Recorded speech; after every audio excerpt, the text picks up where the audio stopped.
Buongiorno e benvenuti alla cerimonia di intitolazione dell'aula studio della Biblioteca Scientifica dell'Università di Udine a Don Pierluigi Di Piazza. Fra pochi istanti potrete seguire le fasi del taglio del nastro e della benedizione del grande pannello raffigurante Don Pierluigi direttamente appunto sul maxi schermo, dopodiché i relatori vi raggiungeranno qua in sala dove la cerimonia proseguirà. Vi ricordo che alla fine, al termine della cerimonia, potrete andare a vedere voi stessi la grande sala studio di 120 posti a disposizione di tutti gli studenti dell'Ateneo. Grazie. Bene, siamo qui in questa giornata molto particolare, per noi è importante perché stiamo per intitolare l'aula studio della biblioteca del Polo Scientifico e Tecnologico a Don Pierluigi Di Piazza. Al taglio del nastro seguirà poi un evento con diversi interventi che vorranno non solo celebrare la persona naturalmente, ma anche dare qualche contributo a chi è di riflessione, a chi è presente, sono numerosi a questo evento. Per noi è importante intitolare un'aula di studio perché è un luogo destinato ai ragazzi, ai giovani.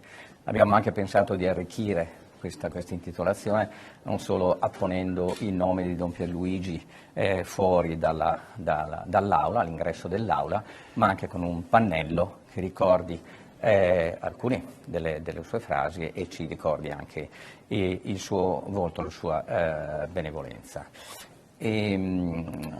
Abbiamo piacere anche di avere il signor Genero che darà una piccola orazione, darà anche lui un contributo in questo momento, diciamo così solenne, e sono qui con me la professoressa Marina Brollo, che parlerà più tardi e tenne la laudatio in occasione della laurea honoris causa a Don Pierluigi Di Piazza, e il fratello dottor Vito Di Piazza.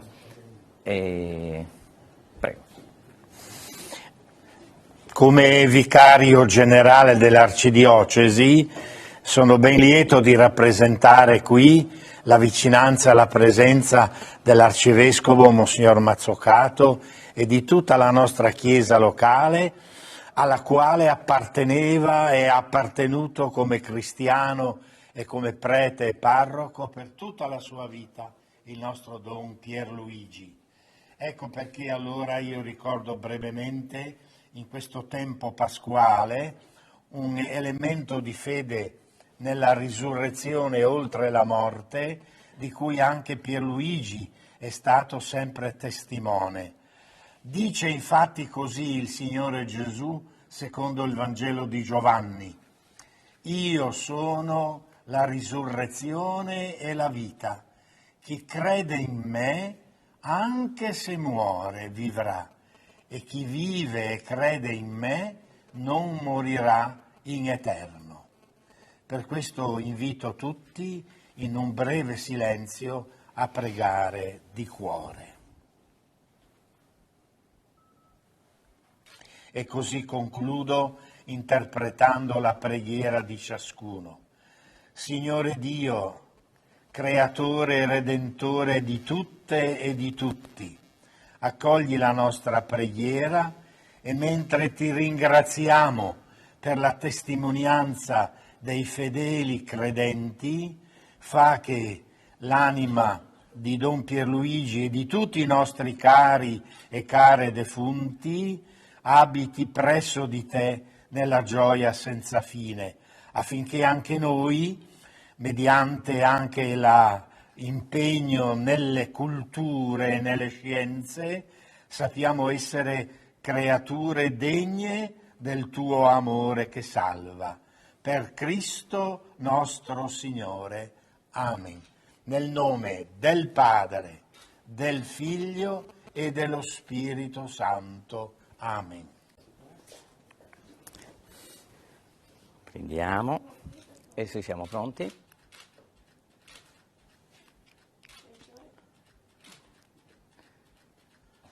Ottimo, e taglia, sì.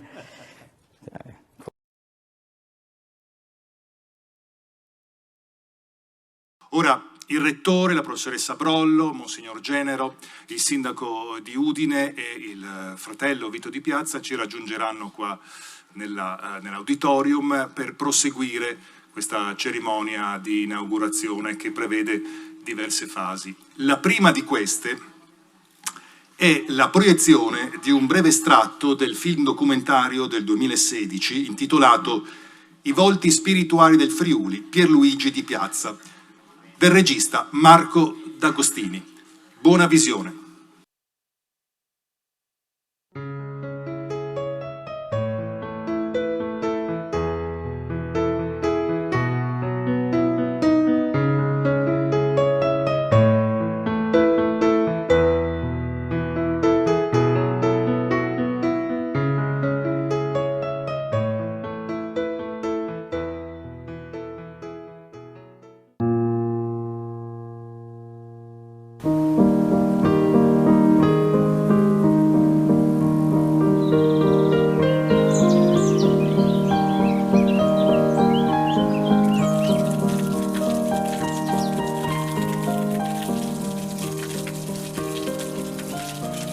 Io sono nato in questo paese, Tualis, nell'Alta Val Degano, una posizione davvero suggestiva, 907 metri. E sono nato in una famiglia povera, il papà era calzolaio, la mamma casalinga e tutti e due poi lavorando anche nei campi per poter procedere. Una vita, ricordo da piccolo, di grandi sacrifici materiali, ma nello stesso tempo come di dimensioni profonde.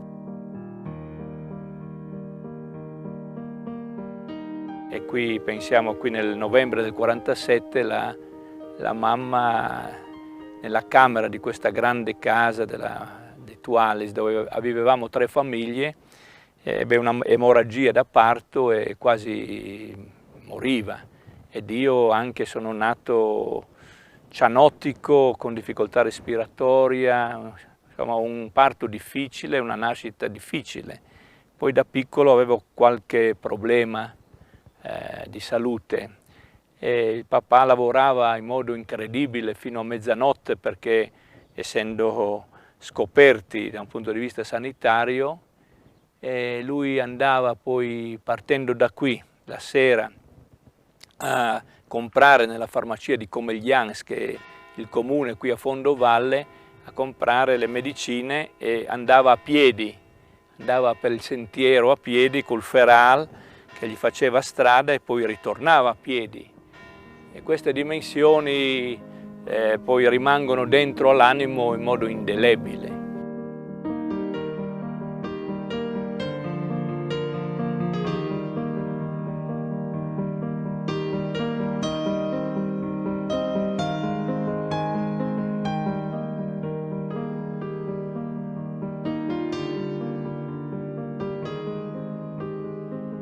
Quando ero bambino, ricordo proprio come adesso, quindi è una memoria viva, quello che avveniva la sera, la notte dei Santi.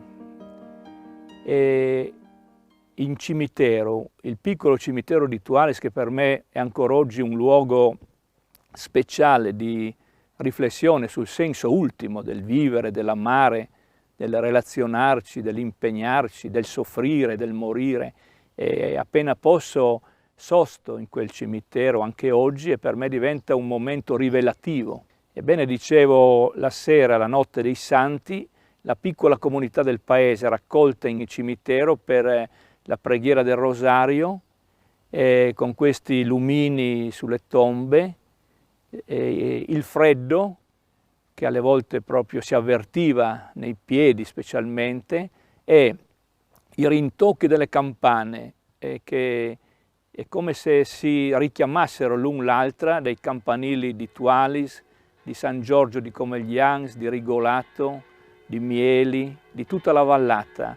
Dentro di me è rimasta proprio questa eco profonda di una dimensione di ulteriorità che metteva insieme la morte e la vita e la morte.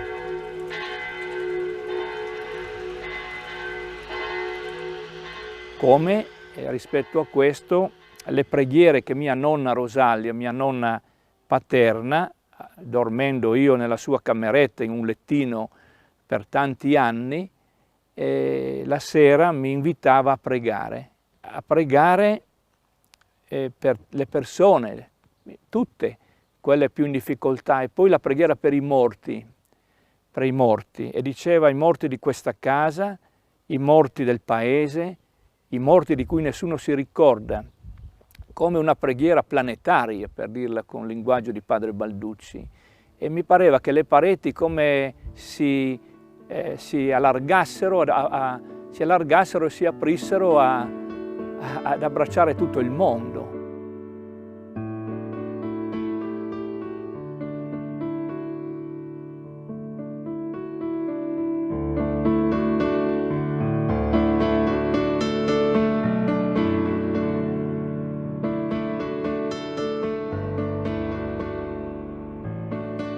Queste dimensioni così profonde e unite anche alla dimensione dell'ambiente naturale. Le nevicate di 1 metro, 1 metro e mezzo di neve, per noi bambini davano il senso di un infinito, di una poesia, di una dimensione soffusa come soffice la neve, un paesaggio fiabesco.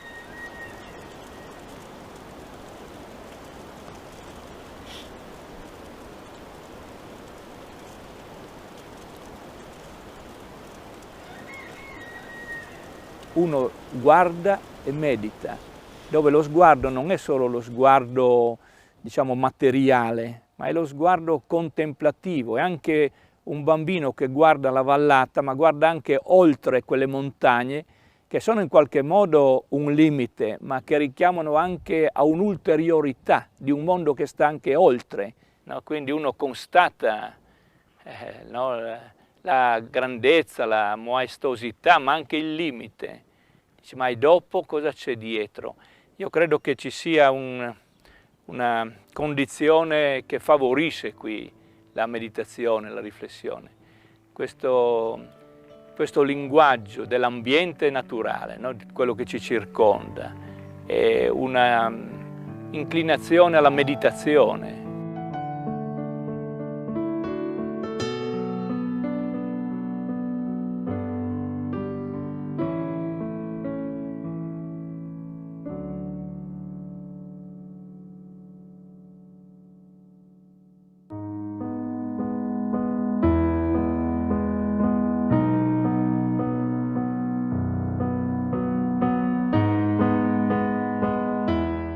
L'incontro di Don Tarcisio, che era stato cappellano a Comeglians, è passato in famiglia perché a casa nostra appunto c'è sempre stata l'accoglienza anche dei preti, dei parroci.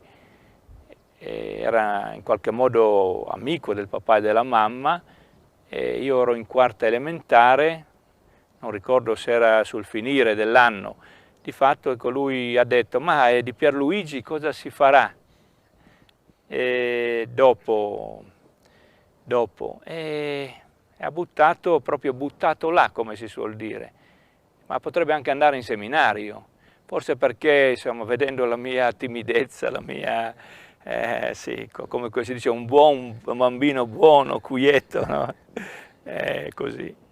E io credo che da lì sia partito qualcosa, che poi non c'è stata una forzatura dei miei, è venuto come qualcosa di conseguente, credo, a quell'incontro. Nella mia, ripeto, memoria interiore, sì, che non è solo razionale, ma è soprattutto emotiva, interiore, c'è questo passaggio. E quindi poi sono andato a Castellerio già l'anno dopo, perché allora gettavano la rete i seminari, prima ancora della prima media addirittura. Quindi io sono partito da qui che avevo neanche 11 anni, perché compio gli anni a novembre, quindi sono entrato in seminario il 10 di ottobre del 58.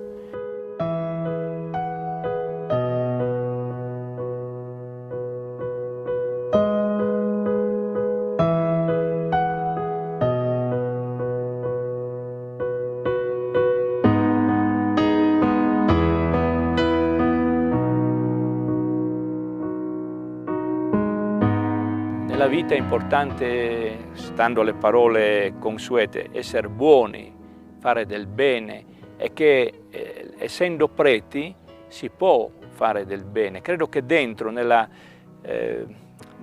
piccolo animo di un bambino, risuonasse questo, ma non parlerei di vocazione al sacerdozio, sarebbe improprio.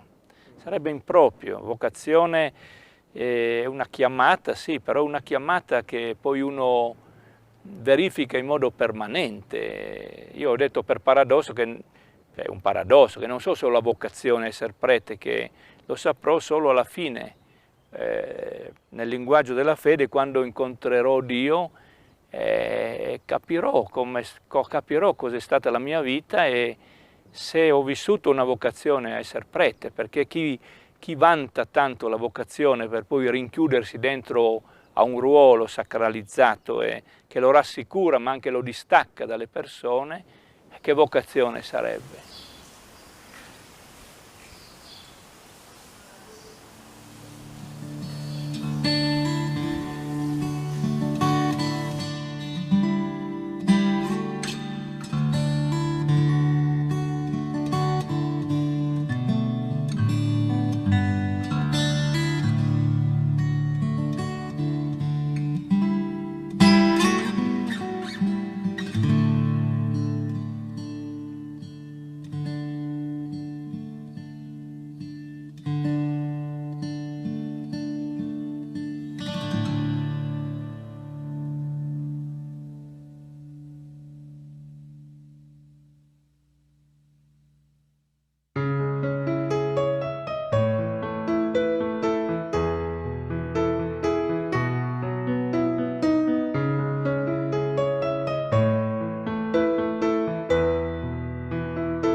Do io un saluto non semplice dopo queste emozionanti immagini. Intanto vi do il benvenuti e benvenute nell'auditorium del Polo Scientifico e Tecnologico di questa biblioteca qui a fianco, e dove abbiamo tagliato il nastro qualche minuto fa per l'intitolazione dell'aula studio. E tanto mi fa piacere vedervi così numerosi, che non è scontato in occasioni come queste, però evidentemente diciamo, testimonia anche il desiderio di partecipare a una cerimonia per onorare la memoria di Don Pierluigi. Prima di tutto vorrei ringraziare coloro che hanno incoraggiato questa iniziativa, Trevito di Piazza, la famiglia, la professoressa Compagno, il professor Vianello, il professor Tabarroni, e poi anche quelli che ci hanno messo nell'organizzazione. Cito fra questi la dottoressa De Marchi, Stefano Bonomi, Stefano Govetto e Andrea Lucatello. Poi voglio ringraziare i relatori, quelli che interverranno dopo di me, in particolare la professoressa Brollo, il professor Cacciari, che è arrivato, avete visto, trafelato, così non è facile raggiungere Udine, ed è per questo che lo sequestriamo per un paio di giorni, mi pare, qui a Udine, no? E Don Ciotti, che purtroppo non è potuto essere qui con noi perché ha un'audizione alla Camera, come vedrete ha dato un loro contributo. Perché è importante che ci siano loro? Perché portano un contributo che secondo noi conferisce un valore non solo simbolico a questo evento. Ecco, quello che ci tengo a precisare, l'intitolazione e questo evento che ne fa la cornice non vuole per noi essere la celebrazione della vita, della persona, della missione, dato che era un prete di Don di Piazza, non è compito nostro, dell'Accademia, e poi si fa, si farà, si è fatto, si farà in mille altre occasioni, però è piuttosto un modo per ricordare i principi che hanno guidato la sua vita, e come questi incrocino alcuni che sono per noi fondamentali, per un'università, per un'istituzione laica legata al territorio che vuole formare i giovani. L'accoglienza senza pregiudizi, l'importanza dell'inclusione e dell'uguaglianza, l'attenzione ecco, verso la formazione e la diffusione della cultura e della conoscenza per tutti. Questo per noi è un modello per l'università, e questo è importante anche ricordare che questo modello non è che ce ne ricordiamo solo adesso, ma che in realtà Don Pierluigi Di Piazza è stato anche partecipe della vita dell'Ateneo negli ultimi 20 anni. Nel 2006 ha ricevuto la laurea honoris causa in scienze economiche, ci dirà meglio poi Marina Brollo, che fece la laudatio a suo tempo. Ecco, la laurea honoris causa, mi piace citare, che è una, come dire, il conferimento di questo titolo è il più alto riconoscimento che l'Accademia può dare a persone che nel corso della loro vita si sono distinti per aver dato un contributo all'avanzamento della società e al suo sviluppo. Quindi è un evento eccezionale in cui il corpo accademico fa una scelta convinta e decisa di questo, e fra l'altro è sancito anche dal Ministero, non è neanche una azione che si esaurisce solo nell'ambito di questa università. Ecco, quindi ci teniamo a ricordare questo. L'elenco dei laureati honoris causa stanno nella sorta di palmarès dell'università, ne individuano anche ed identificano uno spirito. Però a riprova anche del rapporto speciale che c'era con Don Pierluigi Di Piazza, mi piace ricordare che nel 2011, rettore professore Scompagno, fu chiamato come membro esterno a far parte della commissione che doveva redigere il codice etico. Noi abbiamo statuto e codice etico, sono le due fondamenta sostanzialmente del come, cosa e come si deve fare all'università. E abbiamo deciso di intitolare un'aula studio. Perché un'aula studio? Perché un'aula studio è un posto dove passano i giovani, le studentesse, gli studentessi e gli studenti. Un po' di emozione me la concedete anche a me.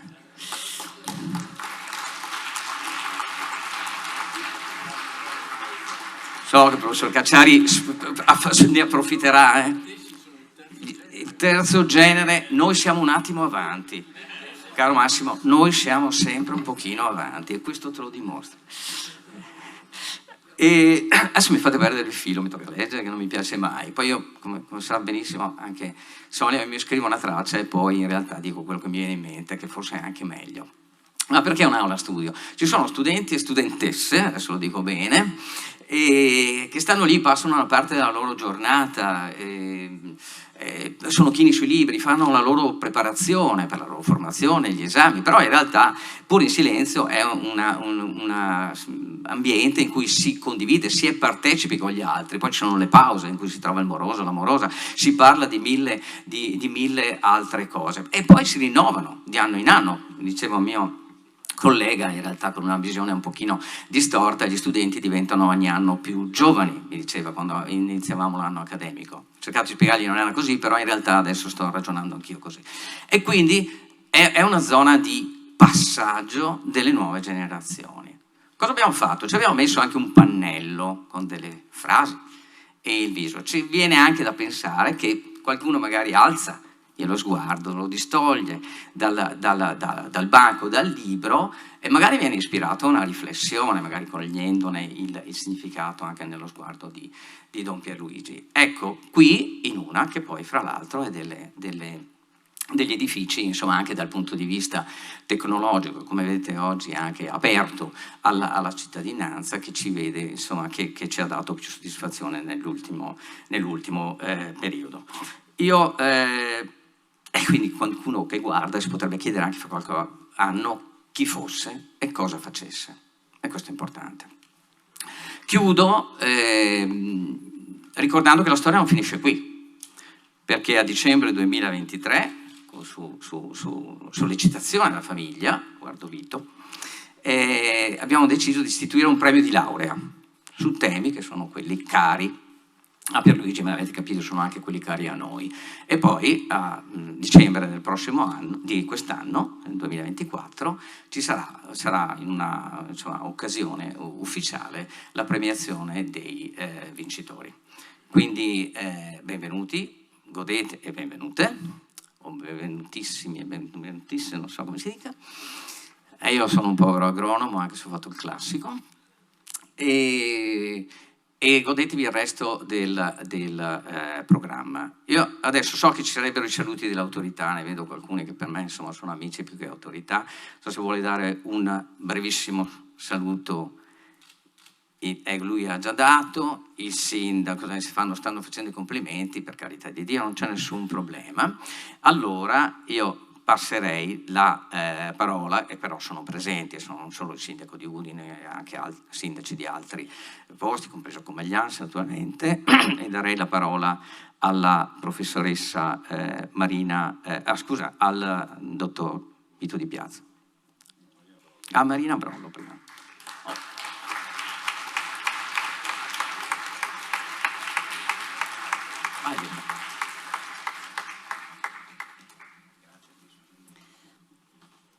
Grazie.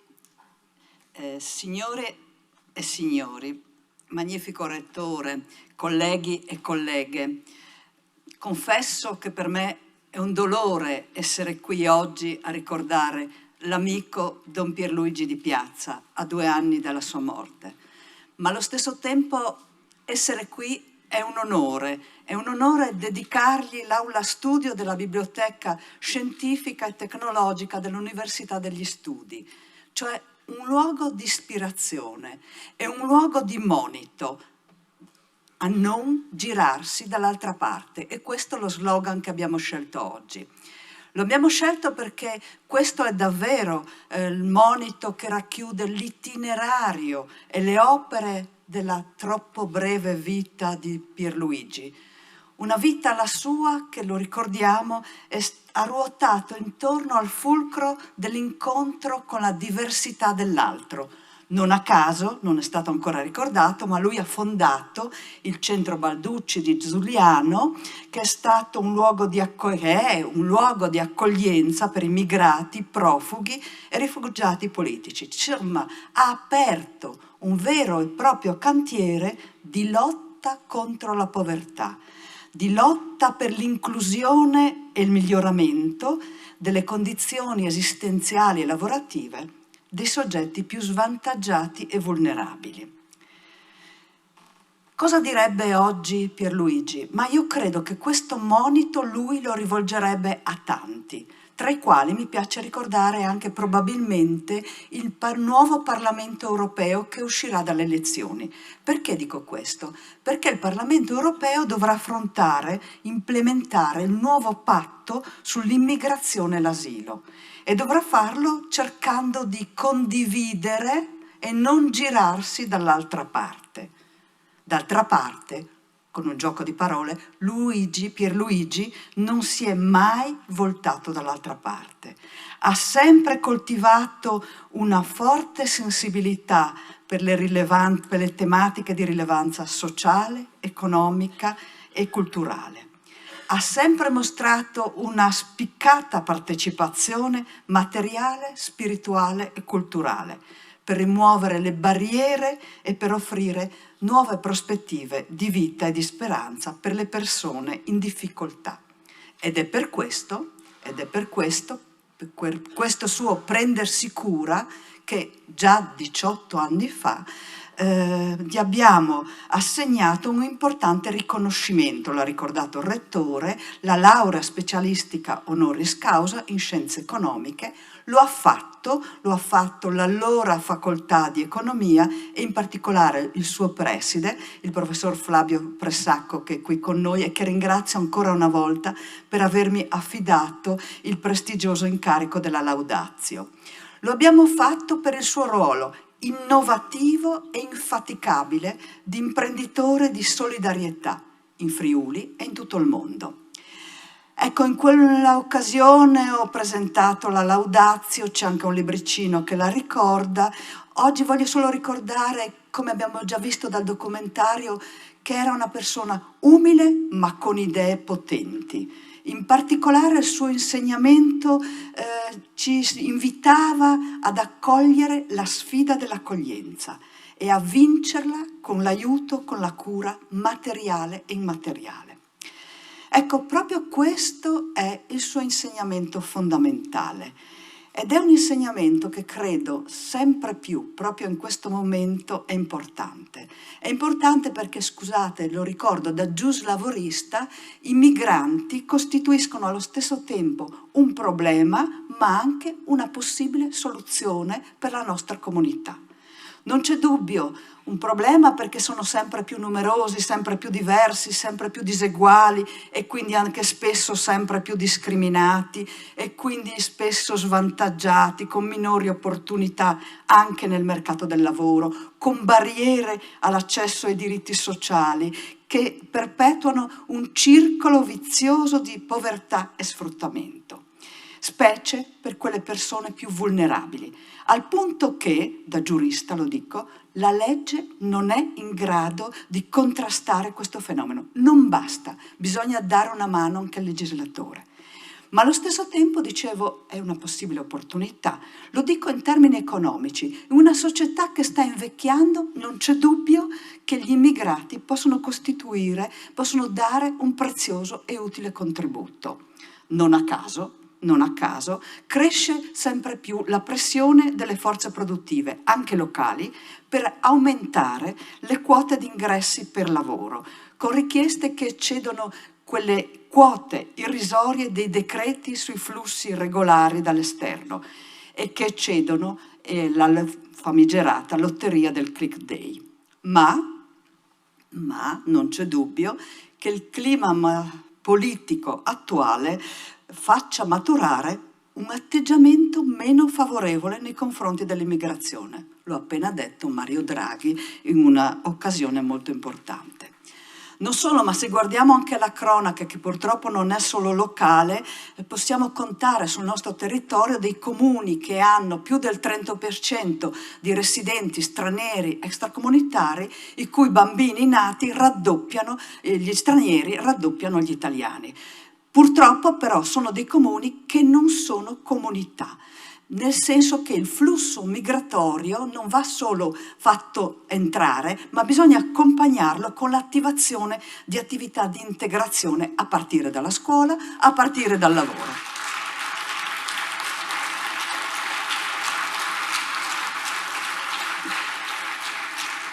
Grazie. Però Pierluigi ci ha insegnato anche altro, che non basta l'aiuto materiale, ci vuole anche l'aiuto culturale, ci vuole anche la religione, la spiritualità.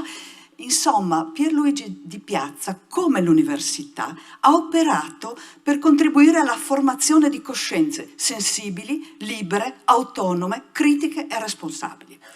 Ecco, in questa breve introduzione, per lasciare poi spazio ai colleghi, voglio soltanto ricordare altre due preziose e recenti occasioni di collaborazione di Pierluigi con l'università. Oltre alla laurea, ricordo che nel 2021 ci ha regalato una voce straniero che è raccolta nel lessico della dignità ed è un volume che è disponibile open access, gratuito, sul sito della nostra casa editrice, la Forum. E lì che cosa ci ha spiegato? Ci ha spiegato che in realtà di fronte allo straniero possiamo avere una doppia possibilità, un'alternativa. Possiamo rifiutarlo oppure considerarlo fratello. Ma non dobbiamo mai dimenticare che il primo straniero è dentro di noi, abita dentro di noi e quindi dobbiamo imparare anche a convivere con l'essere diversi che c'è in noi stessi. Anche perché la diversità, non c'è dubbio, è il motore di ogni processo evolutivo, di innovazione. E la periferia, come ci ricorda in ogni occasione il sindaco De Toni, anche nel suo ruolo di ex rettore, può diventare un luogo privilegiato per l'innovazione e per le trasformazioni, come ha fatto Don Pierluigi Di Piazza.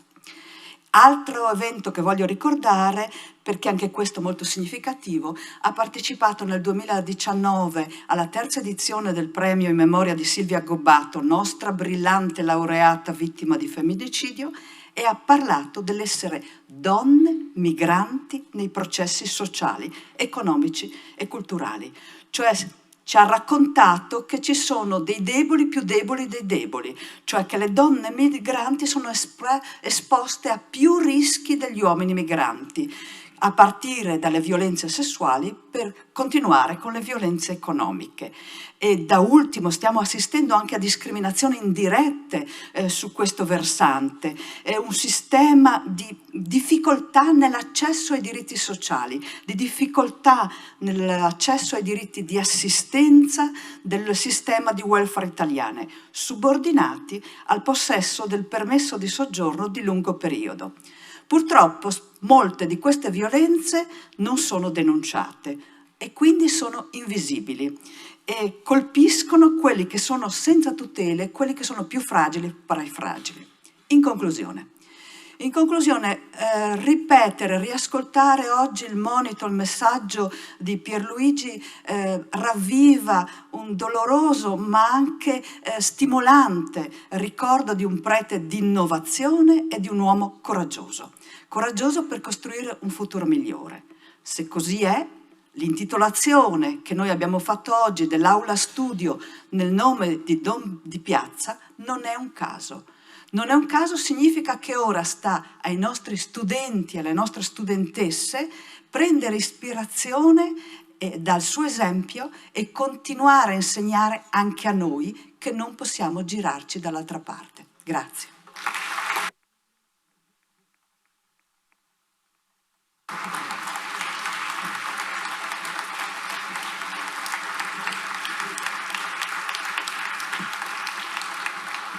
Grazie alla professoressa Brollo e adesso diamo la parola al fratello di Don Pierluigi, a Vito Di Piazza.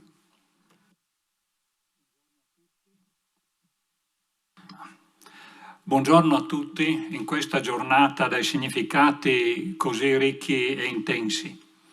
Vivo un po' dentro di me, a parte la commozione, anche le emozioni che avevo vissuto nel giorno della laurea honoris causa in un'aula stracolma di gente come anche oggi è questo auditorio. Il ringraziamento più profondo che viene dal cuore da parte mia e di tutta la mia famiglia al magnifico rettore dell'Università di Udine, professor Roberto Pinton, ai componenti del Senato accademico che hanno deciso all'unanimità l'intitolazione di una struttura all'università e al personale tecnico-amministrativo dell'università che si è impegnato attivamente nella organizzazione di questa giornata. In particolare a De Marchi Sonia, Andrea Lucatello e Stefano Govetto. Un ringraziamento anche di cuore alla professoressa Cristiana Compagno, già rettore di questa università, per il suo contributo che si è concretizzato anche nella realizzazione del premio di laurea per premio di laurea Don Pierluigi Di Piazza. E qui vorrei dire un sentimento della famiglia, che è questo, che il premio di laurea per noi, se l'università chiaramente è d'accordo, è un premio di laurea continuativo che non ha tempo di scadenza. Va avanti nel tempo, in modo che Pierluigi venga ricordato ogni anno in questa sede così importante. Un grazie speciale alla professoressa Marina Brollo per la laudatio nel giorno di laurea, già ricordata, e per quanto anche di significativo e profondo ha detto anche oggi. Ha scritto Pierluigi nel libretto, che è qui un'economia di solidarietà per umanizzare il mondo, in occasione della laurea honoris causa. La professoressa Marina Brollo mi ha colpito per la sua profondità, intuito, delicatezza, soprattutto come ha colto i tratti importanti del mio modo di essere. Probabilmente solo una donna poteva riuscirci con tale profondità, e questo è anche il mio pensiero. L'Università degli Studi di Udine è l'università anche voluta fortemente dal Friuli e l'università anche del territorio. Ebbene, Pierluigi ha percorso il territorio friulano, ma anche italiano e non solo. Vi invito a leggere il libro In cammino coi popoli della terra, dalla montagna al mare. Invitato a portare le sue riflessioni nelle scuole, nella stessa università, nelle parrocchie, nei circoli culturali e ovunque venisse invitato. L'Università del Friuli ha saputo attribuire a un figlio della Carnia e del Friuli 2 grandi e prestigiosi riconoscimenti, la laurea ad honorem, e questa intitolazione di oggi consente che il ricordo di mio fratello e le sue sollecitazioni e riflessioni restino per sempre in questa sede così prestigiosa. Mi è venuta in mano questi giorni una locandina datata, non a caso, perché nella vita le cose non sono mai sempre casuali, anzi, 23 aprile 2007, Pierluigi Di Piazza a confronto con gli studenti dell'Università di Udine. Apre 3 dibattiti in cui lui era relatore, il tema pace, realismo di un'utopia, e i 2 successivi incontri che si tenevano a Palazzo Florio sono stati i flussi migratori, questioni aperte e ricchezze per il presente e futuro, e il terzo per un'etica mondiale. Chiaramente sono temi di un'attualità incredibile. Per un'etica mondiale, cito un attimo una definizione che ha dato di lui Vito Mancuso. Pierluigi, oltre che profeta, un artista dell'etica. Nell'aula studio, oggi a lui intitolata, c'è la grande e bella fotografia di Pierluigi, con la scritta che dice: sogno e mi impegno per un'umanità in cui la dignità di ogni persona sia riconosciuta e promossa. Il mio nemico è l'indifferenza. E poi su 2 pareti dell'aula ci saranno le scritte: non girarti dall'altra parte. Scritta questa che c'è anche nella sua tomba, semplice ma tanto significativa, nel cimitero di Tualis. E Pierluigi ha scritto anche un libro pubblicato dalla Terza nel 2016 con 5 ristampe, Il mio nemico è l'indifferenza, essere cristiani nel tempo del grande esodo. Oggi c'è una globalizzazione dell'indifferenza, ma su questo ovviamente non posso soffermarmi. Lo farà magari cacciare un attimo. Quello che posso dire è che in questo mondo, in questa società che sta delineandosi, credo che ci voglia uno scatto delle coscienze, scatti etici, e lo sdegno, che è doveroso, necessario di fronte alle prepotenze, violenze, ingiustizie e illegalità. Il 5 aprile del 2020 c'è stata la prima giornata internazionale delle coscienze e avevano chiesto a Pierluigi di esprimersi su questa giornata e lui si era così espresso. Bisogna formare coscienze libere, responsabili e coraggiose. È stato scelto di intitolargli un'aula studio, bella, grande, di 120 posti, tecnologica. E così da oggi possiamo dire che Pierluigi Di Piazza è a confronto continuo, quotidiano, con gli studenti dell'Università di Udine. E cosa dice oggi e cosa dirà sempre Pierluigi agli studenti? E adesso faccio di nuovo riparlare lui, per la pregnanza e l'intensità delle sue riflessioni.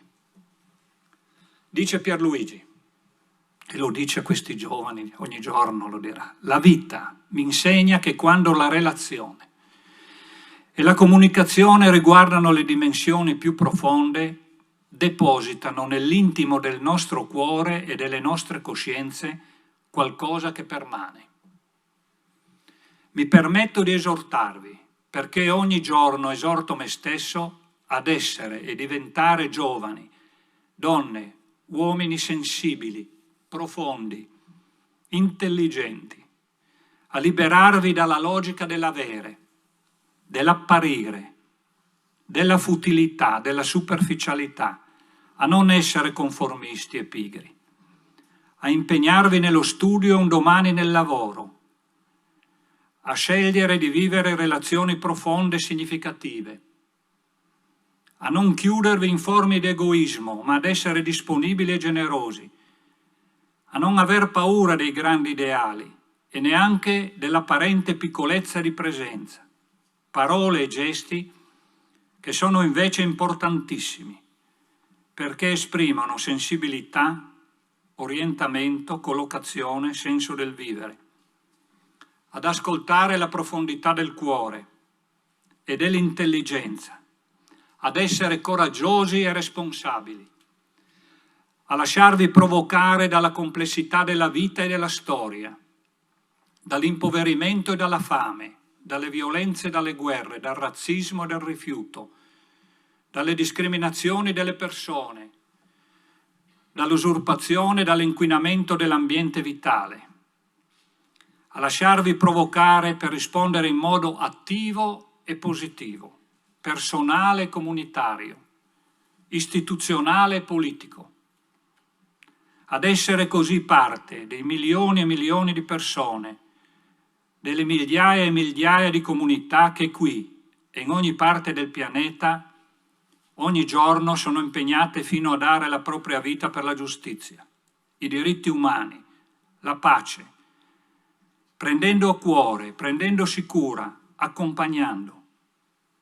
Vi auguro di cuore le situazioni più positive per la vostra vita e quando ci sono momenti di difficoltà, di durezza, di dolore, di non smarrirvi e scoraggiarvi, ma di trovare luce, forza, coraggio, anche riferendovi a qualcuno e nello stesso tempo di essere voi stessi disponibili a questo atteggiamento di attenzione, ascolto nei confronti degli altri.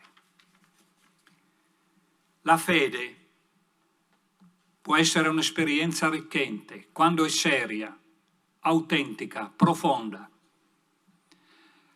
Poter vivere questa dimensione in modo significativo ci rende più umani, nel senso più pieno e ricco della parola. Ve lo dico con convinzione, non per una sorta di funzione di obbligo. Questo è il messaggio che oggi Pierluigi trasmette agli studenti dell'Università di Udine, ai giovani del Friuli e non solo. Pierluigi ora appartiene al tempo dell'essere. Dopo aver seminato tanto il tempo dell'esistere, il tempo della storia che gli è stata data da vivere, con una semente buona e ricca che continua a operare e a portare tanti frutti. Grazie.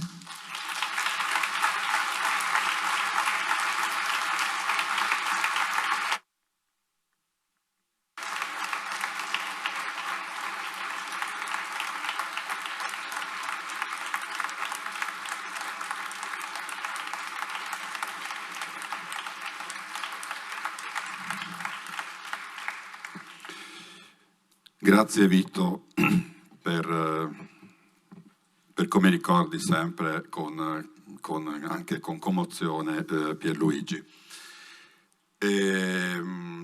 Doveva esserci a questo punto un dialogo dal vivo tra professor Cacciari e Don Luigi Ciotti, ma Don Ciotti è impegnato a Roma e abbiamo registrato qualche giorno fa un'intervista che adesso vi mandiamo a spezzoni. Ma prima permettetemi di salutare anche a nome di Vito Di Piazza alcune delle autorità qui presenti. Abbiamo detto che c'è il sindaco di Udine, il vicario generale della diocesi, il sindaco di Udine con gli assessori Pirone e Arcella, e poi c'è una nutrita presenza della Carnia con il presidente della comunità De Crignis, i sindaci di Come, gli Ansifonia Voti, di Prato Carnico, vedo tante persone di Tualis e in generale della Carnia, e anche molti sacerdoti, alcuni che con Don Luigi ci hanno regalato le lettere di riflessione nei periodi importanti del Natale soprattutto, e tra questi cito Don Paolo Iannacone. E allora, prima di dare la parola a lei, professor Cacciari, e chiederle un ricordo, un intervento per appunto ripercorrere la sua amicizia e anche appunto gli scambi intellettuali con Don Pierluigi, direi di andare con la prima parte dell'intervista, la domanda numero 1, che abbiamo registrato qualche giorno fa con Don Luigi Ciotti.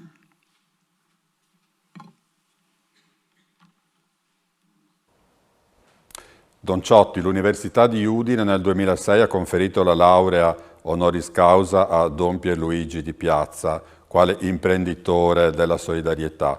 Oggi gli dedica l'aula studio della Biblioteca Scientifica e Tecnologica. Preparando questo incontro con lei ho trovato una frase di Don Pierluigi nella quale descriveva il vostro primo incontro, parlava di lei, no? E dice: Don Luigi Ciotti per me è un compagno di viaggio ormai da tanti anni, anche se non ci frequentiamo molto spesso. L'ho conosciuto quando ero un giovane prete nella parrocchia di Paderno a Udine. Non si muoveva allora Don Ciotti con la scorta, ma ricordo che l'ho atteso in strada a Udine mentre usciva dalla sede della provincia per invitarlo a un'iniziativa sulla dipendenza da sostanze, e lui ha accolto subito l'invito e per segnare l'appuntamento in agenda si è fermato, ha alzato la gamba e ne ha fatto un piano per scrivere. Da allora ha partecipato a numerose iniziative, prima a Zugliano, poi al Centro Barducci, prima in parrocchia a Zugliano, poi al Centro Barducci, e poi ricorda in questo scritto Don Pierluigi le molte volte che vi siete incontrati, quando a piedi andaste appunto da Zugliano all'ex ospedale psichiatrico, gli incontri in carcere, i tanti convegni fatti qui a Udine, e lo definisce lei appunto un compagno di viaggio. Per lei chi era Don Pierluigi? Beh, è stato un amico vero, capace di vivere la sua dimensione sacerdotale nella dimensione del saldare la terra, quell'impegno per la giustizia, la libertà, la dignità, la pace con il cielo. È cresciuta la nostra amicizia nell'arco degli anni, abbiamo condiviso parte di questo viaggio con momenti di riflessione, di incontro. Io ho imparato molto da Pierluigi per la sua esperienza, la sua profondità. Lui tra l'altro aveva studiato, si era laureato in teologia, aveva fatto degli studi approfonditi. Io invece sono un radiotecnico nella mia vita, poi ho fatto degli studi tecnici. L'unica laurea che ho, mi sono laureato in scienze confuse. No, la vita, la strada, i poveri, gli ultimi. È quello che ci ha legato profondamente insieme e ci ha permesso veramente nell'arco degli anni di fare un tratto di strada molto intenso di amicizia, di scambio, di confronto, di partecipazione, anche di riflessione, di preghiera, per noi molto importante. Ecco, a me ha lasciato e continua a lasciare dentro delle tracce di umanità, di saggezza che lui ha rappresentato, di relazioni molto fertili, molto profonde, di confronti dai quali sono scaturiti sempre dei nuovi percorsi di responsabilità, di scelte, di letture proiettate in avanti. Ecco, questo è stato per me un amico e un punto di riferimento. Sono stato vicino a lui per quello che ho potuto nel momento della malattia, dove non era mai venuta meno la speranza, la forza, il coraggio, la sua testimonianza. E poi sono corso quel giorno in cui gli abbiamo detto ciao in tanti, ma proprio in tanti. Ecco un amico che continua, lui è morto, noi dobbiamo essere più vivi.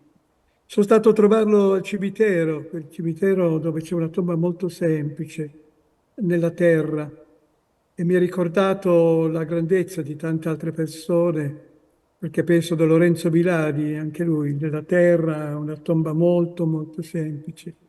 Un altro amico con cui abbiamo vissuto alcuni momenti, almeno per me, David Turoldo, anche lui sepolto nella totale semplicità.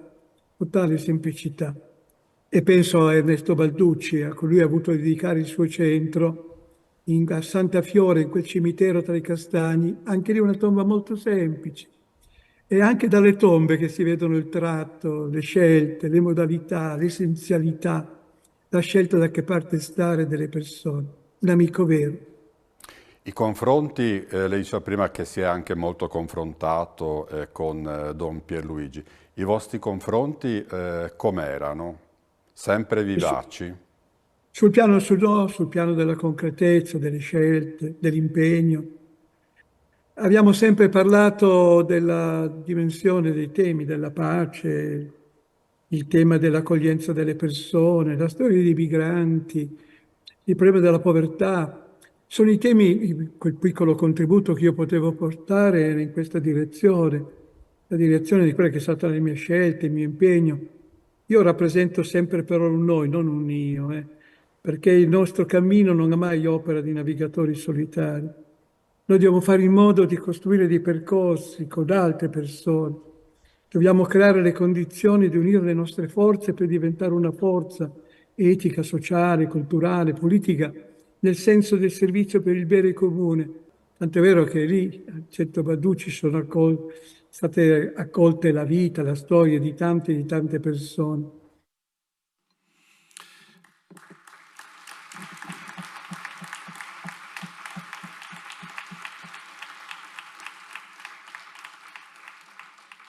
L'altra parte dell'intervista la vedremo più tardi. Professor Cacciari, il dialogo con Don Ciotti è cominciato da una domanda semplice, però Don Ciotti ha subito tracciato non soltanto la loro amicizia, ma anche l'essenzialità della vita e dei temi che Don Luigi Di Piazza ha saputo portare avanti anche attraverso la fede, soprattutto attraverso la fede, riuscendo poi ad attualizzare la parola e il Vangelo.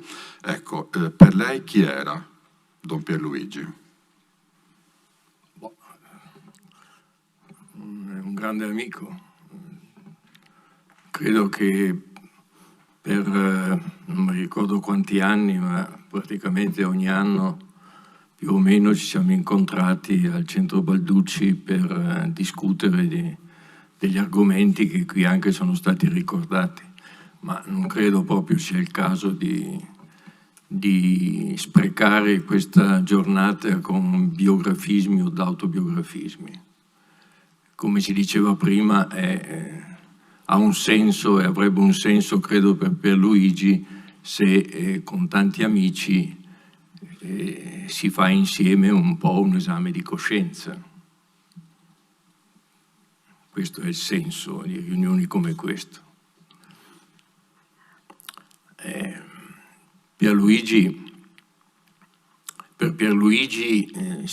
Credo che per Pierluigi si possa dire che in principio era il Logos, no? Spero che non ci sia bisogno di citare. No? E anche per me lo è, che non sono un credente, ma per tutti e due in principio era il Logos, verbum in latino, ma Logos in greco, l'originale, è assai più significativo. Perché? Perché Logos, in principio era il Logos etimologicamente indica un rapporto, una relazione, un collegamento. Logos ha la stessa radice di leggere, colligere in latino, mettere insieme. Il Logos è una parola che unisce. Il Logos è una parola che unisce. Per un credente unisce divino e umano. Per un non credente unisce comunque. Unisce con coerenza, unisce con consistenza, unisce con fermezza, unisce logicamente. È un discorso che collega, che si sforza di collegare, di unire. Questo è il Logos. E per me e per Luigi in principio era il Logos. Ma ahimè, ti saluto. In principio era il Logos, ma ahimè, solo in principio?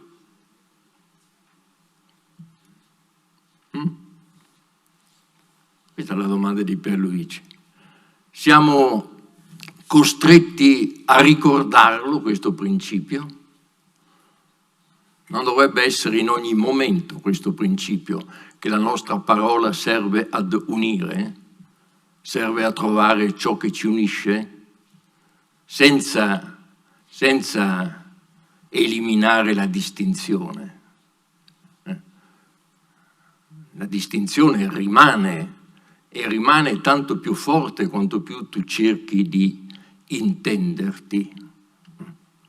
La tua identità diventa più forte quando tu riesci ad intendere l'altro, non più debole. Quando tu riesci a riconoscere l'altro, conosci meglio la realtà in cui operi. Allora è solo in principio che c'era questo logos e adesso c'è il linguaggio dell'odio, della guerra, della sopraffazione, dell'intolleranza, dell'irriconoscimento. Perché questo è il problema, cari amici. Se no cosa ricordiamo a fare Pierluigi? Cosa ricordiamo a fare Pierluigi? Qual è il linguaggio, il logos che pervade questo mondo? Forse il logos nel suo significato originario? No, esattamente l'opposto. È un hate speech dilagante. E questo faceva soffrire Pierluigi.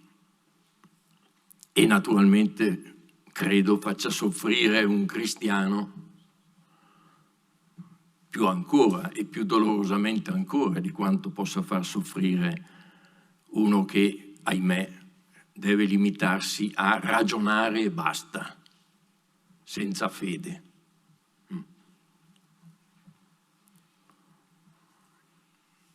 Ma l'uomo di fede e l'uomo che ragiona si incontrano. Quello con cui non si incontrerà mai un uomo di fede come Pierluigi è colui che dice di credere ed è negligente e appunto si volta dall'altra parte, eccetera.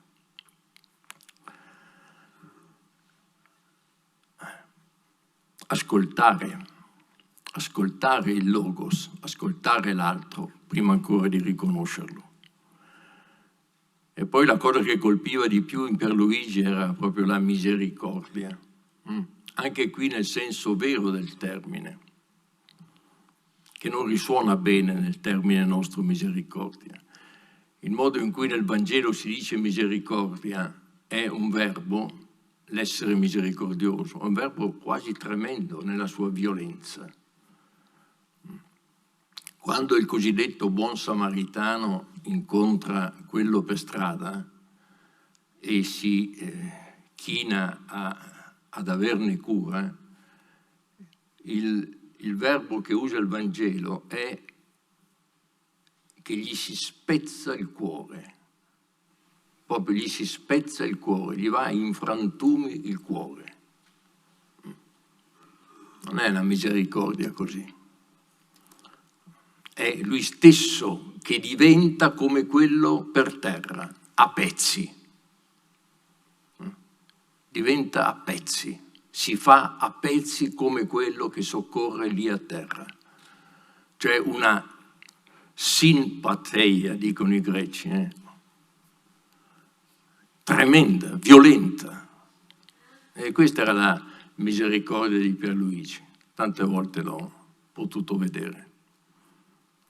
Poi pudore, certo, quando si parla, ma a tu per tu, lui, quell'immigrato, quella donna offesa, quell'orfano, tutti coloro che ospitava lì al suo centro, lui, quando li incontrava, era a pezzi come loro.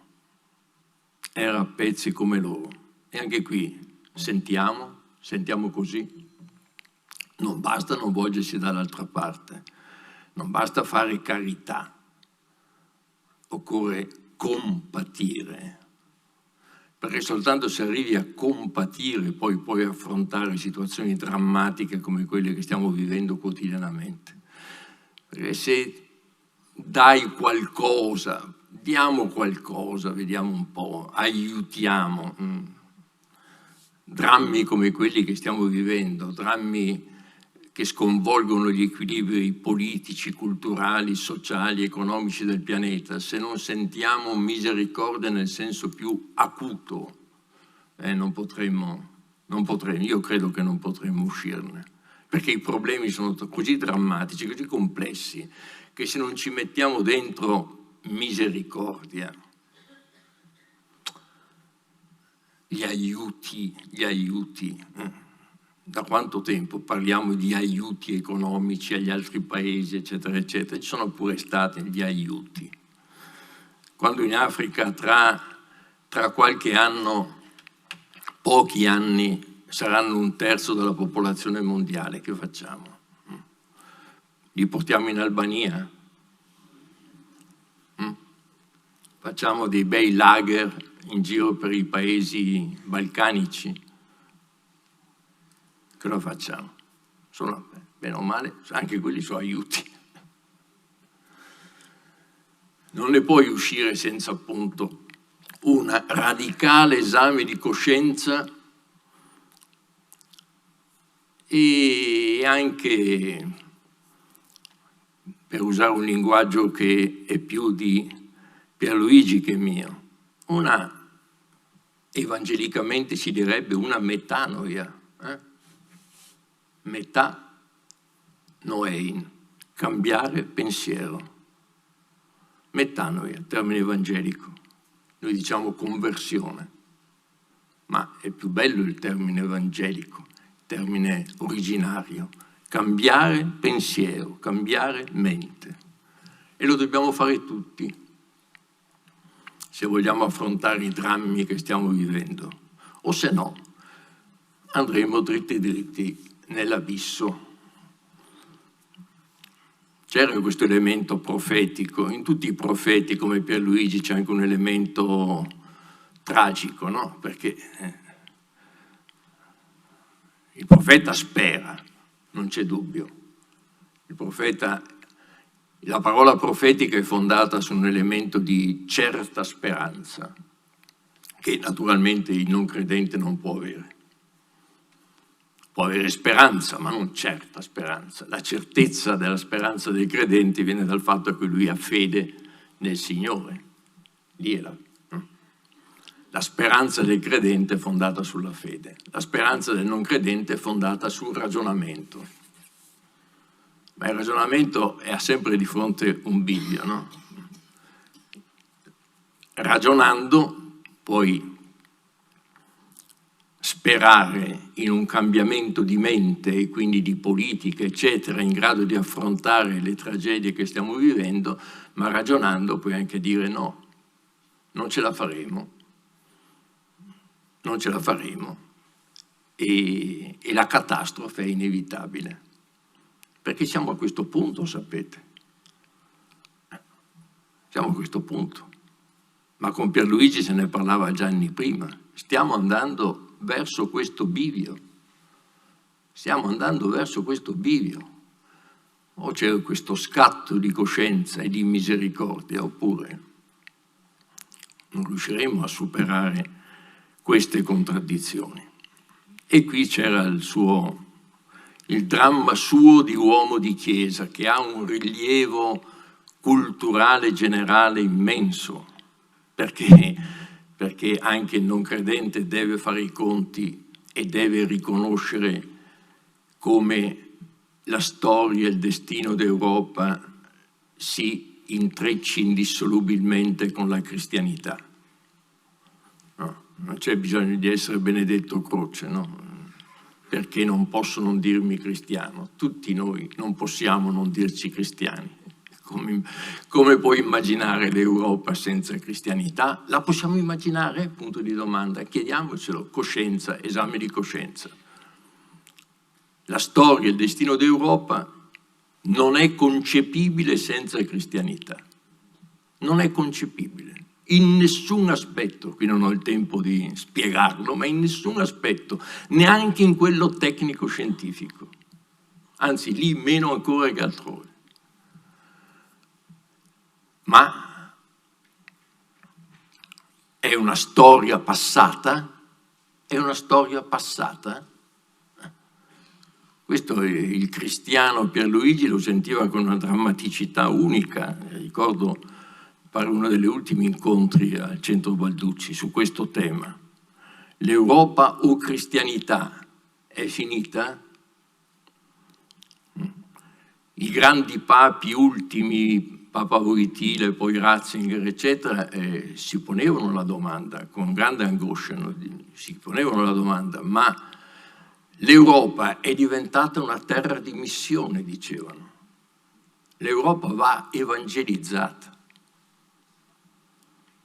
Il grande tema di Papa Ratzinger, no? L'Europa terra di missione. L'Europa va evangelizzata, va re-evangelizzata, va riconvertita. È così. Io credo che sia così. Per Luigi diceva sì, ci sono isole, ci sono momenti, ci sono persone come lui, come Don Ciotti, come Balducci, come Don Colmegna. Quanti ne ho conosciuti nella mia vita di queste straordinarie persone, queste testimonianze incredibili di misericordia nel senso che ho detto. Tuttavia la domanda va fatta in generale, va fatta a tutti noi.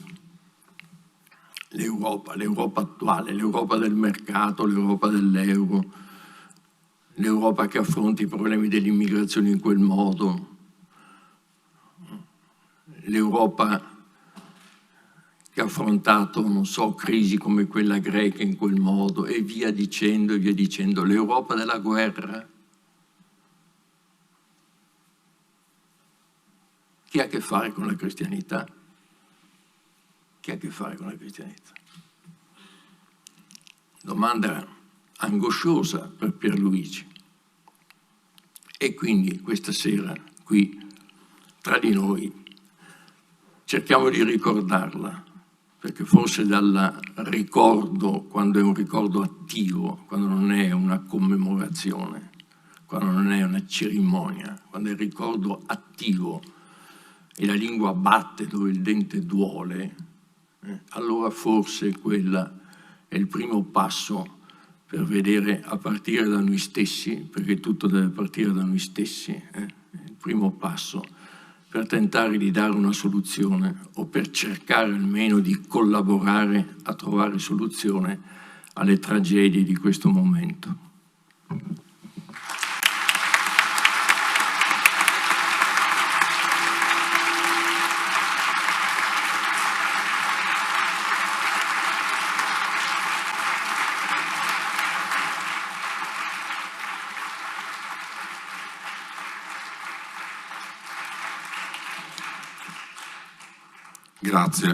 Grazie professor Cacciari. Allora vediamo la seconda parte dell'intervista con Don Ciotti.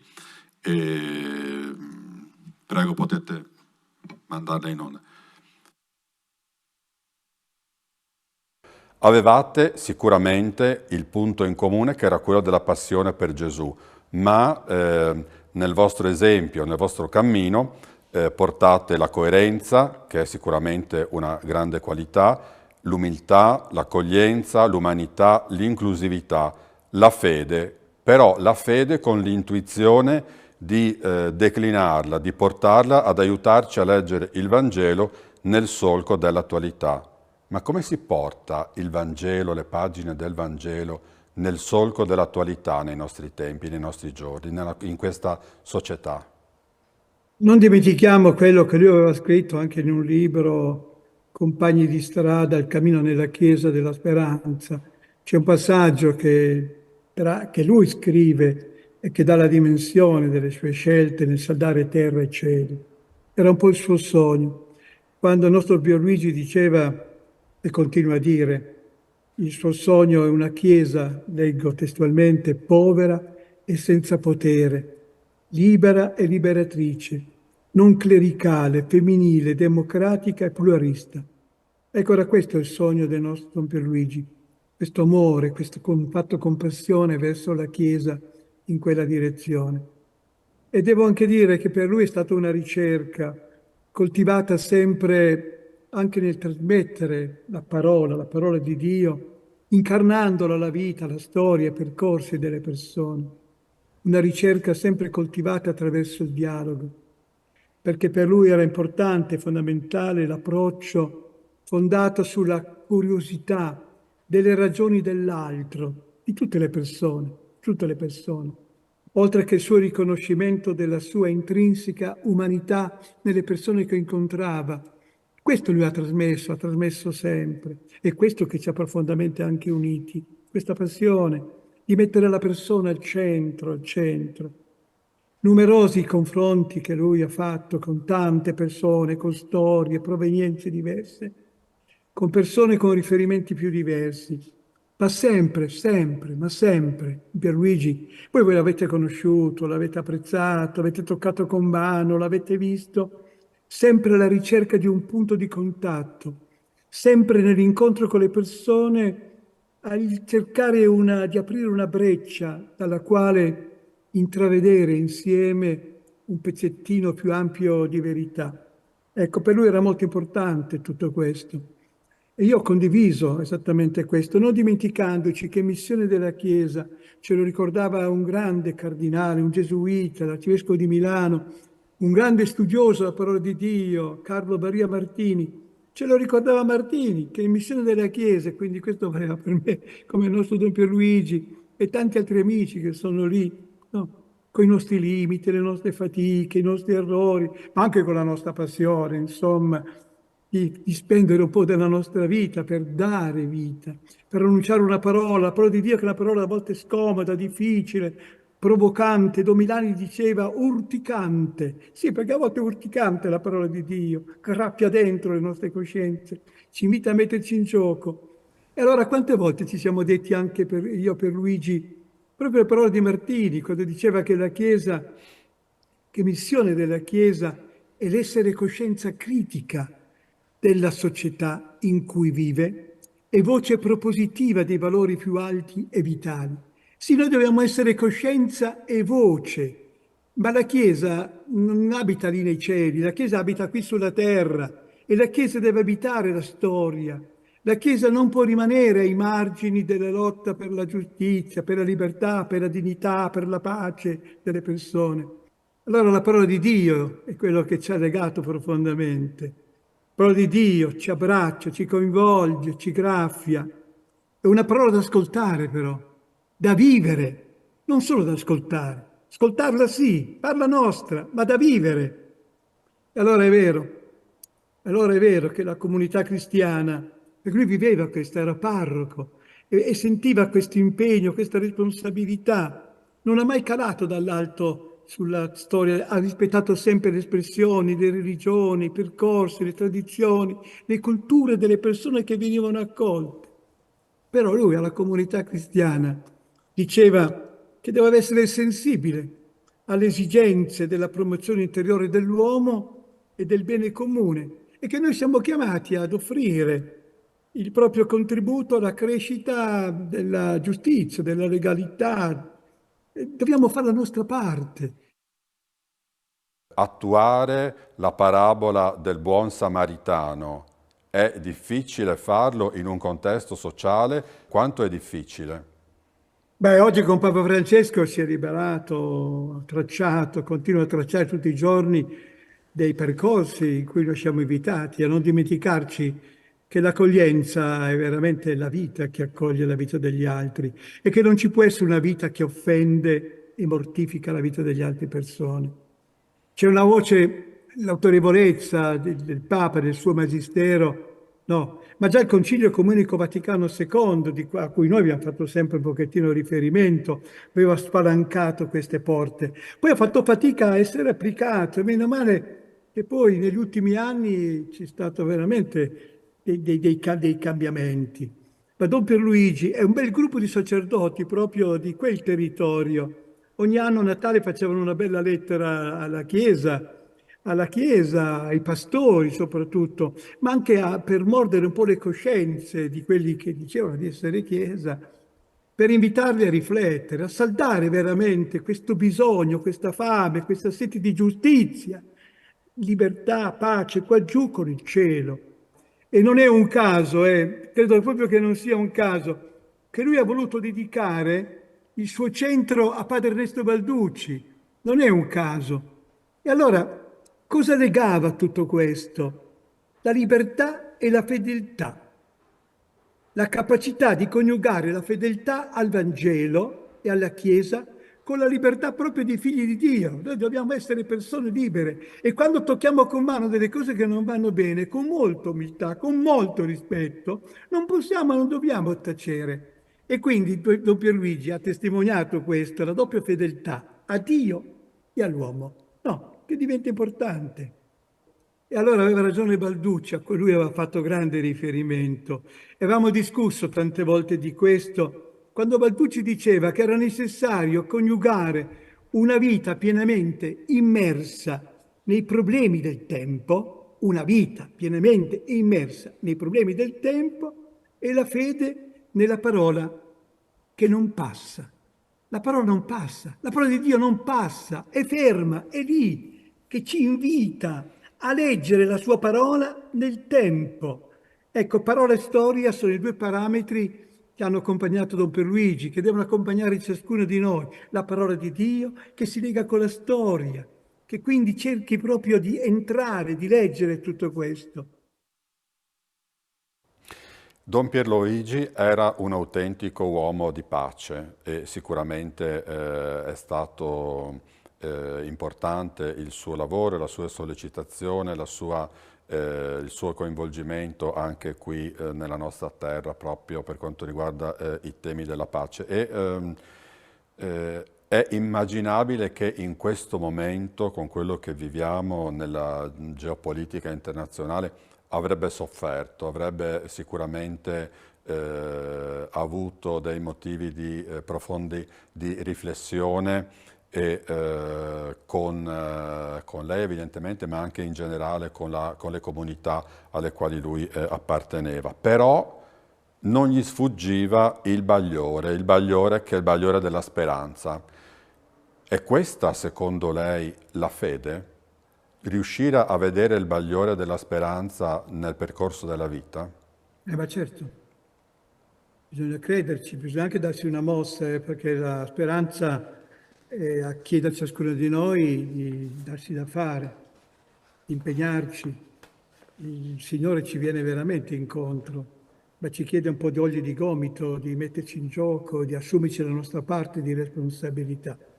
Di non dimenticarci che la speranza è di tutti o non è speranza e quindi che dobbiamo veramente creare delle condizioni per evitare che ci sia la privatizzazione della speranza, perché c'è il rischio anche di questo, no? Che si creano delle condizioni con delle scelte sulla faccia del pianeta che favoriscono sempre qualcuno, che si danno delle risposte a qualcuno e si scartano tanti altri. Quello che sta succedendo in questo momento. Abbiamo mai visto tante disuguaglianze, tante ingiustizie, 59 guerre in atto. Noi parliamo di 2 grandi conflitti che ci sono, ma tutti gli altri. E quanti investimenti che vengono fatti per le armi, gli armamenti.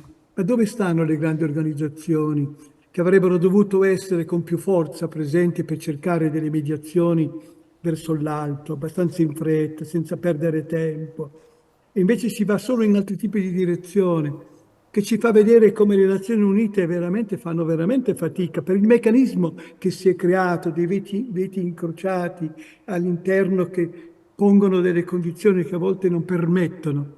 Ma dov'è questa Europa, al di là di tanti proclami e di investimenti che vengono fatti, di armi, di armamenti? Certamente no, il diritto alla difesa dei paesi non è messo in discussione. E me lo vedo Pierluigi, me lo vedo già citato, a parlare, a telefonare, a chiedersi. Ci eravamo tante volte incontrati alla Marcia della Perugia Assisi, alla Marcia della Pace, con altre migliaia di persone, nel nome della pace. Noi non possiamo non restare inquieti qui dentro. Allora il suo è un lascito di una coscienza inquieta, che non ha mai smesso di interrogarsi. Lui, e che chiede anche noi, ecco, questo lascito di essere anche noi una coscienza inquieta, che dobbiamo continuare a interrogarci rispetto a quello che sta avvenendo. E soprattutto ci sono dei momenti nella vita in cui tacere diventa una colpa e parlare diventa un obbligo morale, una responsabilità civile. Si deve lavorare di più per costruire la pace, per creare le condizioni che questo avvenga, per lottare, perché poi bisogna lavorare soprattutto per creare più giustizia sociale, più giustizia ambientale sulla faccia di questa terra, perché è lì che poi diventano le condizioni che fanno scaturire tanti conflitti, no? Aveva ragione un amico, stato per noi un amico, un grande cardinale brasiliano, Edelkamera, che diceva che la bomba più pericolosa non era la bomba atomica, paradossalmente, che non era la bomba a idrogeno, queste bombe, eccetera. Era la bomba M, la bomba più pericolosa, che noi la tradurremo oggi, lui parlava della miseria, la bomba della miseria. Noi oggi chiamiamo la bomba della povertà, la miseria. Quella è la bomba più pericolosa. Sono quella marea impressionante di poveri sulla faccia di questo pianeta. No, i conflitti nascono dalle ingiustizie, dalla sopraffazione, dalla violenza. Ecco, lui, il pensiero di pace di cui fino all'ultimo lui è stato, il nostro Pierluigi protagonista, non aveva nulla di ingenuo o di velleitario. Al contrario, anche grazie ai suoi viaggi, alle sue relazioni che ha avuto con studiosi, religiosi, attivisti di tutto il mondo, a molti li ha fatti venire lì, proprio lì, no, a portare il loro contributo. È sempre stato il suo un pensiero consapevole e consapevolmente rivoluzionario il suo pensiero, comodo, ma un pensiero di pace, di invito a mettersi in gioco, di tracciare quei percorsi, parlare più di pace. E ci ha invitato sempre. Io, tanti quegli incontri che ho partecipato, non ho mai dimenticato questo invito. Ci ha invitati sempre a cambiare radicalmente il nostro punto di vista, a guardare la guerra negli occhi, che sono gli occhi di chi la subisce, i giovani soldati mandati a morire, le popolazioni civili indifese, i profughi che perdono ogni legame e certezza, guardare i conflitti dalla parte di chi vive questa sofferenza, questa fragilità. È questo che ci portiamo dentro, è questo che lui ha testimoniato, questo bisogno di pace fatto di concretezza. Una frase, un motto di Don Pierluigi era proprio non girarsi dall'altra parte, no? Il mio nemico è l'indifferenza. E lei, alcuni li ha detti, ma dove coglie i segnali anche di questa disumanizzazione in generale della società e del mondo e che cosa invece si può fare per rendere più umano, per umanizzare? La lotta alla povertà è fondamentale. Creare la giustizia sociale che diventa importante. Non basta tagliare la malerba in superficie. Io lo vedo rispetto alla mafia nel nostro paese, rispetto al mondo della corruzione. Quanto lavoro viene fatto per cancellare questo male dal lavoro di magistrati e forze di polizia. Però bisogna estirpare il male dalla radice, perché se non estirpiamo il male dalla radice, noi tagliamo solo il male in superficie, così avviene sulla faccia del pianeta. No, estirpare il male dalla radice vuol dire, nel caso della presenza criminale e mafiosa, quella che ci ha permesso anche a Don Luigi di fare parte col suo centro a Libera, che è un coordinamento di associazioni. Estirpare il male alla radice vuol dire una battaglia culturale, educativa, sociale. Vuol dire le politiche sociali, vuol dire la dignità, il lavoro, la salute. E questa dimensione che noi viviamo in casa nostra deve essere amplificata nel mondo.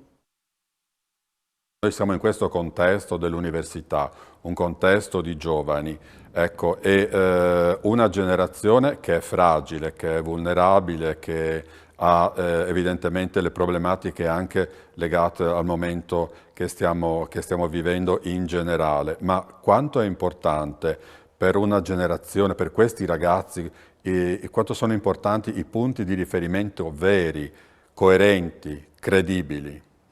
Fondamentali, io lo vedo con tanti ragazzi. Questo paese lo vedo, lo incontro in tante università, in tanti luoghi, in tanti posti. I ragazzi hanno bisogno di trovare dei punti di riferimento veri, coerenti e credibili. Bisogno di un mondo adulto. No, il loro grido, perché loro manifestano il loro disagio. E noi rischiamo di guardare i percorsi esistenziali dei giovani con gli occhi del passato, c'è questo rischio. dobbiamo cogliere i loro percorsi inediti dei nostri ragazzi.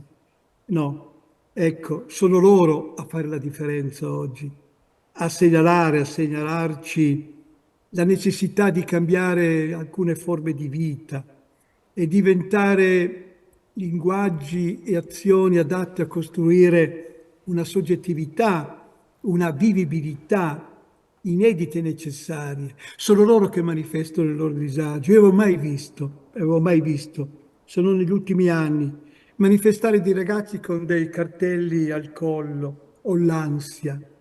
Ascoltate, accettate la mia fragilità. Mai avevamo visto manifestare una loro fragilità, no, in un sistema che probabilmente non riescono più a reggerlo, no, non riescono più questo sistema, questi paradigmi, no, che oggi ha creato un mondo poco accessibile, basato su forme di invivibilità ambientale, economica, anche sociale, no. I loro disagi segnalano dei criteri e delle scelte per creare un mondo possibile. Dobbiamo ascoltarli, questi nostri ragazzi, dobbiamo ascoltarli, ma anche riconoscerli, ascoltare il loro grido. Io vedo che quando si offrono concretamente delle opportunità, si costruiscono insieme dei percorsi, dei riferimenti, loro ci sono, si infiammano, diventano protagonisti, ma è quello che abbiamo fatto noi nella nostra adolescenza. No, in un altro contesto che aveva delle prospettive davanti, che c'era un futuro di lavoro in quei momenti. Io compierò 79 anni fra poco, quindi parlo di quella che è stata la mia adolescenza, che aveva delle prospettive davanti. Ora è tutto più precario, è tutto più difficile. Ci sono dei cambiamenti che lasciano un'incertezza.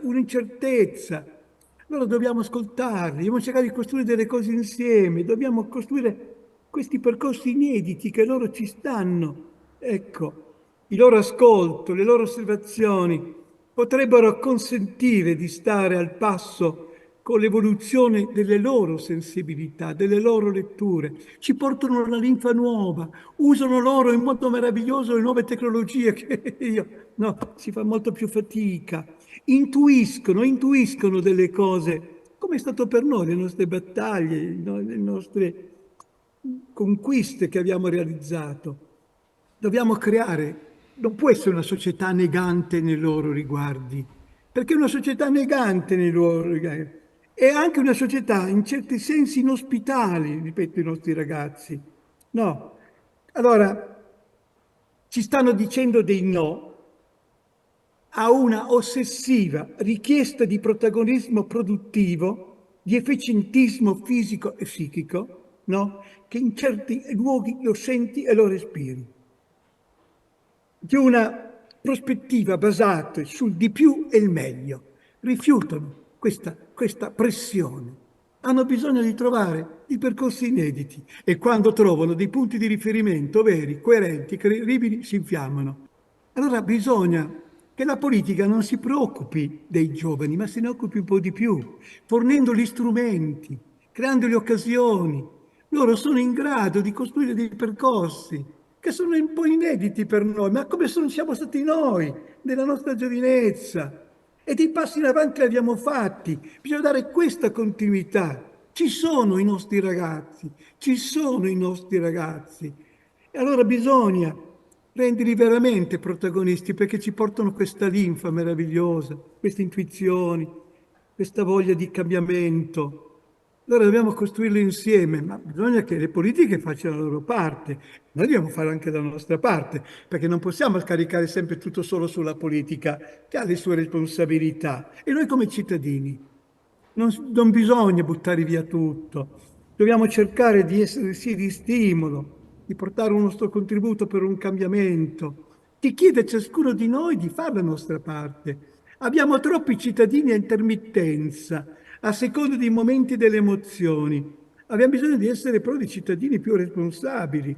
E lo dico anche, aveva ragione Rosario Livatino, magistrato ucciso dalla mafia, quando l'ho letto anch'io nel suo diario, quella frase che poi Libera l'ha rilanciata ovunque, quando aveva scritto che alla fine della vita Non ci sarà chiesto se siamo stati credenti, ma credibili. E quindi dobbiamo essere un po' più credibili. E anche noi adulti dobbiamo ascoltarli di più, questi nostri ragazzi, che hanno bisogno di noi però attenti a cogliere i loro segnali, le loro fragilità, ad andare incontro nel momento in cui viviamo tutti un po' più di smarrimento, di fragilizzazione. Don Luigi, grazie per questa intervista, grazie per aver ricordato con noi qui all'Università Don Pierluigi di Piazza. Grazie per la sua testimonianza. Beh, grazie a voi, io ho parlato così, con la mia laurea in scienze confuse. Grazie ancora.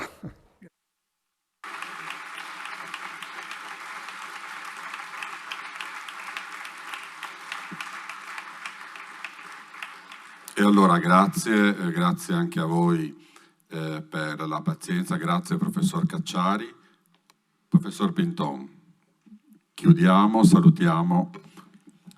La parola al padrone di casa, prego. Sì, beh, non solo giusto per chiudere e salutare, avevamo anticipato che non volevamo fosse una cerimonia e solo una celebrazione, credo, insomma, in qualche modo ci siamo riusciti, soprattutto grazie ai relatori, che ringrazio tutti per la loro disponibilità, la voglia di dare un contributo. Ringrazio anche Paolo Mosanghini, che è sempre qui con noi, ha anche organizzato questo dialogo, e credo che, insomma, alla fine, parlo per me, insomma, che sono un cittadino, un padre, un insegnante e un rettore, che, insomma, credo che tutti ci abbiamo detto che non dobbiamo girarci dall'altra parte. Poi in realtà guardo il viso di Don Di Piazza, non è proprio un monito, un rimprovero, non un'esortazione. Ne approfitto anche per salutare e ringraziare Danilo Di Marco, che è l'autore della foto.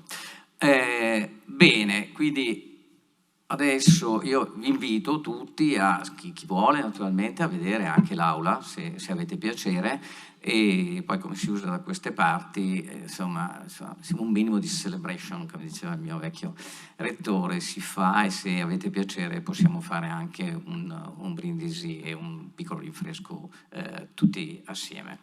Grazie ancora a tutti quanti di essere venuti.